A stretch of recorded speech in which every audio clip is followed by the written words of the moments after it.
You hear whispers from people saying that you're mysterious and they can't figure you out, and you wonder what exactly they're talking about. Or maybe you've heard about how alluring mysterious people are and wonder if you're one of them. To help you figure that out, in this video I will show you 15 signs that you have a mysterious personality. Number 1. You're shy and reclusive. You might not feel like you are being especially mysterious when you keep to yourself, but to those people who exude extroverted energies, people who hide away instead of hanging out with people like them are especially mysterious. They would see that you keep reading books all by yourself instead of chatting with them, and questions would start popping in their mind. Questions such as, why is that person all by themselves? Are they sad? Don't they have friends? These questions might hit the mark, or they might be so way off you find them hilarious, but you're making them wonder. And that's well within the territory of what being a mysterious person is all about. Number 2, you don't overshare. Some people, when they talk so much that by the end of the day, you know not only the things they like, but also their crush when they were in 5th grade, the name of their neighbour's cat, their best friend's zodiac sign, and the fact that they used to play with a doll they named Martha. Air of mystery gone. But you don't really do that. You know just how dangerous oversharing can be, especially in this day and age, and are careful with the things you share with other people. You might not even be trying to be mysterious here. You might just not see the point in sharing, or you might have overshared in the past and got burnt by it. Either way, by not being careless with the things you say, you end up cultivating an air of mystery. People know there's so much they have yet to discover in you, and they can't help but want to know. Number 3, you try to keep the conversation about others.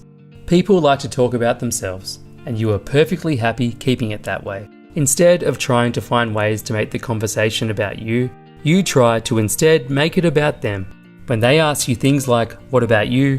You'd either go quiet, shrug, or otherwise try to deflect the question. You might not like talking about yourself, or maybe you're simply more interested in hearing what they have to say about themselves. Perhaps you even think that you're not really that interesting in the first place. Either way, keeping the spotlight on others stirs intrigue and mystery. Simply not sharing too much about yourself teases people with the idea that there's much more to you than meets the eye. Actively deflecting questions gives people the idea, which may or may not be true, that you have something to hide. Number 4, you're observant. But of course, it's not like you're just letting time pass you by while you're listening to good old Johnny talking about how his tractor broke down 2 nights ago. You're also paying attention to the way he holds himself and the way he chooses his words. Basically, you pay attention, and it might be intuition or it might be learned, but you're also quite good at figuring people out based on their body language and aura. But how does this make you mysterious?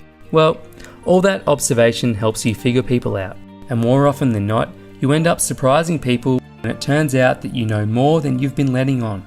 People will start thinking things like, oh my god, they figured me out. How do they do it? What else do they know? The how here might be easy enough, but you'll be surprised at how unobservant people usually are. Number 5, you're calm and controlled. In the thick of a raging storm, you stand tall and proud. Tempers might be flaring, voices rising, and fists might be flying. But despite all of that, you somehow manage to keep a level head and either diffuse the situation with ease or leave the scene in style. And even when there's absolutely nothing wrong going on, you'd still stand out for staying calm. On a night out with friends, you'd be seen as the voice of reason. Everyone would be acting crazy after downing their 9th shot of vodka, while you somehow manage to keep yourself from making a show of yourself. But how do you manage to stay so calm? What dark and terrifying past did you have to wrestle with just to get your unshakable self-control? It's quite a mystery for you too. Number 6, you're quirky. You have your quirks and you're not afraid of them. It might be a love for an extremely niche interest, a weird habit, or a verbal tic that people know you by, or simply a tendency to pick up strange projects that others would just consider a pointless waste of time.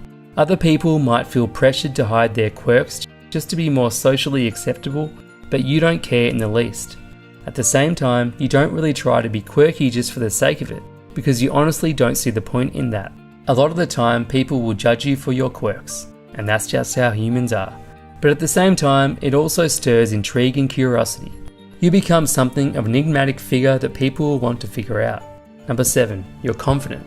And of course, all this comes with a healthy dose of confidence. You don't feel the need to prove yourself to people, and it shows in the way you walk and the way you talk. When you share the things you have made or done, you're perfectly fine saying things the way they are and resist the urge to embellish your tale. You don't get into arguments online to win. If you get into them at all, it's because you genuinely want to exchange dialogue. This makes people wonder just where you're getting your confidence from. And of course, it makes people want to be around you. A lot. Confidence is sexy, after all.